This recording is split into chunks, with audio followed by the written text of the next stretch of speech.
"Your uncle must now be found," said the doctor. "That is the next thing. Now that we know he wasn't thrown into the sea, then Dab-Dab came up to him again and whispered, 'Ask the eagles to look for the man. No living creature can see better than an eagle. When they are miles high in the air, they can count the ants crawling on the ground.' Asked the eagles.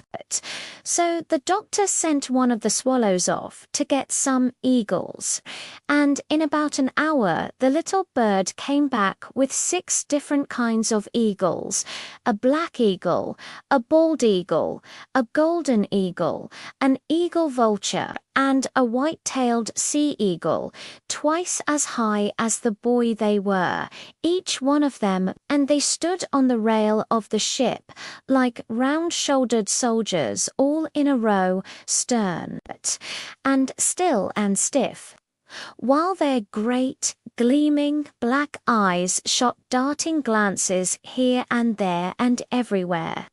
Gub-Gub was scared of them and got behind a barrel.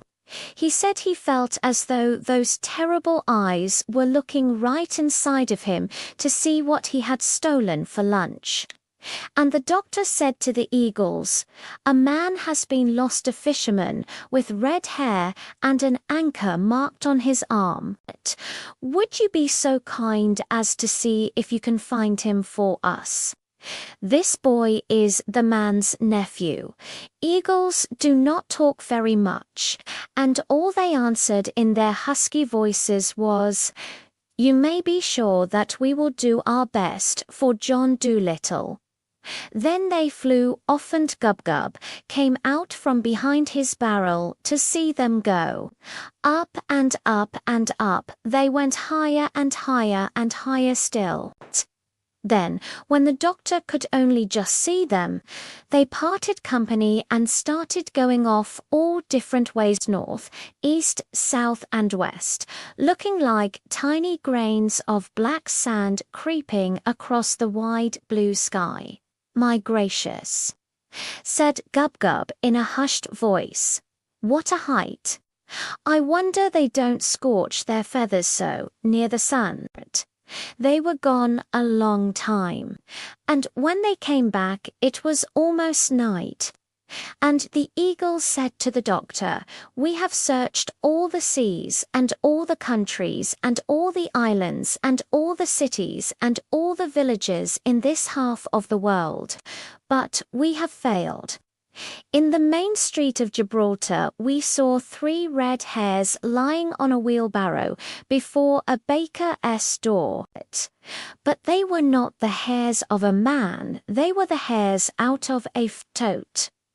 Nowhere on land or water could we see any sign of this boy's uncle. And if we could not see him, then he is not to be seen. For John Dolittle we have done our best." Then the 6 great birds flapped their big wings and flew back to their homes in the mountains and the rocks. "Well," said Dab-Dab, after they had gone, "what are we going to do now? The boy's uncle must be found. There's no 2 ways about that. The lad isn't old enough to be knocking around the world by himself. Boys aren't like ducklings, they have to be taken care of till they're quite old. I wish Chi-Chi were here. He would soon find the man. Good old Chi-Chi. I wonder how he's getting on." They cut undo a hand. They have the cheek to come back and say that nobody else could do it. They're just conceited, like that collie in Puddleby, and I don't think a whole lot of those gossipy old porpoises either. The man isn't in the sea. That's all they could tell us. We don't want to know where he isn't, we want to know where he is. "Oh, don't talk so much," said Gub-Gub. It's easy to talk, but it isn't so easy to find a man when you have the whole world to hunt him in. Maybe the fisherman's hair has turned white, worrying about the boy. And that was why the eagles didn't find him. You don't know everything. You're just talking. You are not doing anything to help. You could unfind the boy's uncle any more than the eagles could undo as well, couldn't I? Said the dog.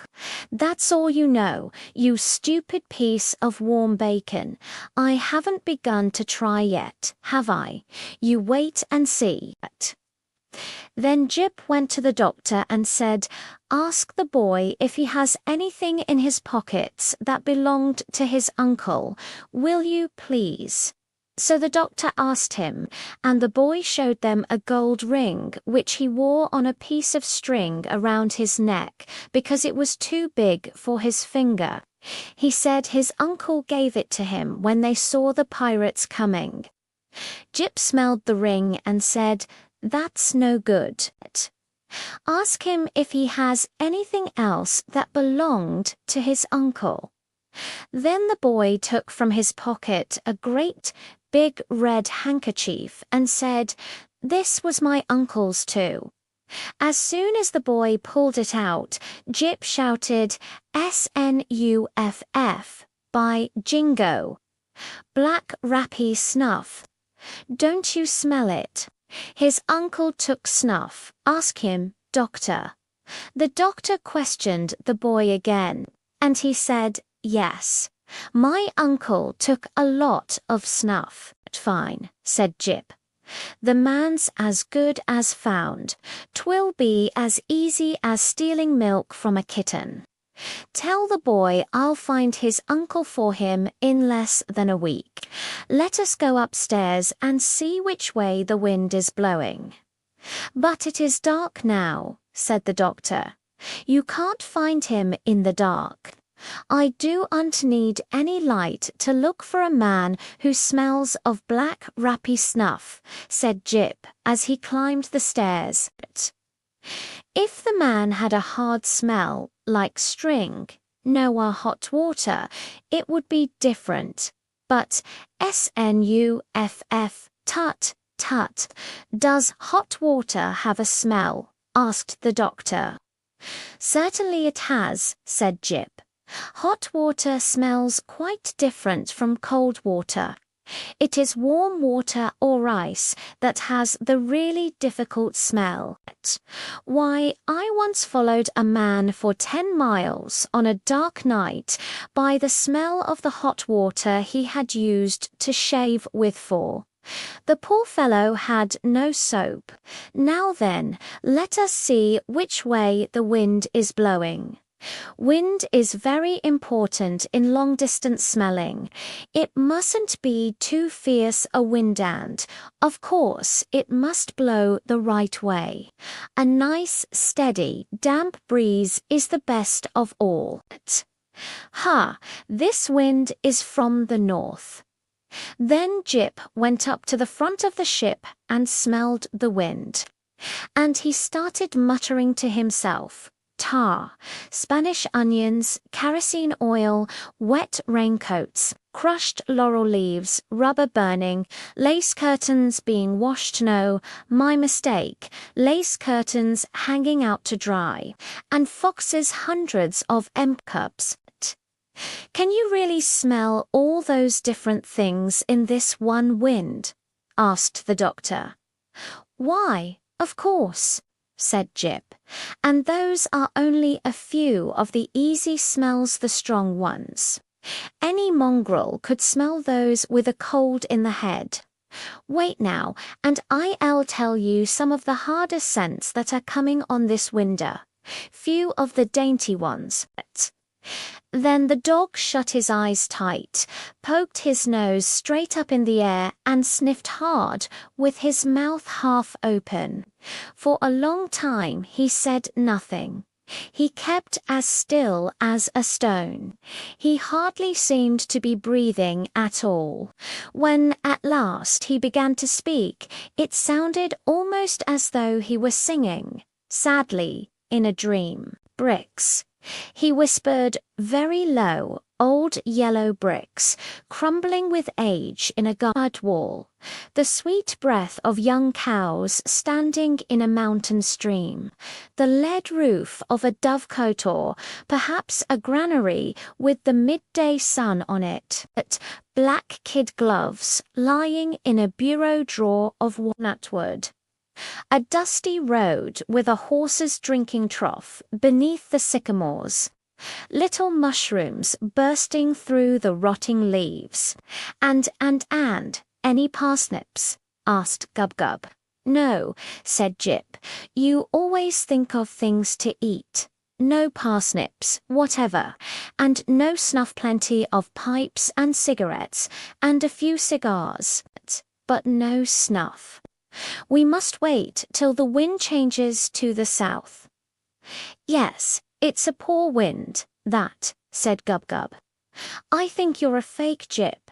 Whoever heard of finding a man in the middle of the ocean just by smell? I told you you couldn't do it. Look here, said Jip, getting really angry. You're going to get a bite on the nose in a minute. You needn't think that just because the doctor won't let us give you what you deserve, that you can be as cheeky as you like. Stop quarrelling, said the doctor. Stop it. Life's too short.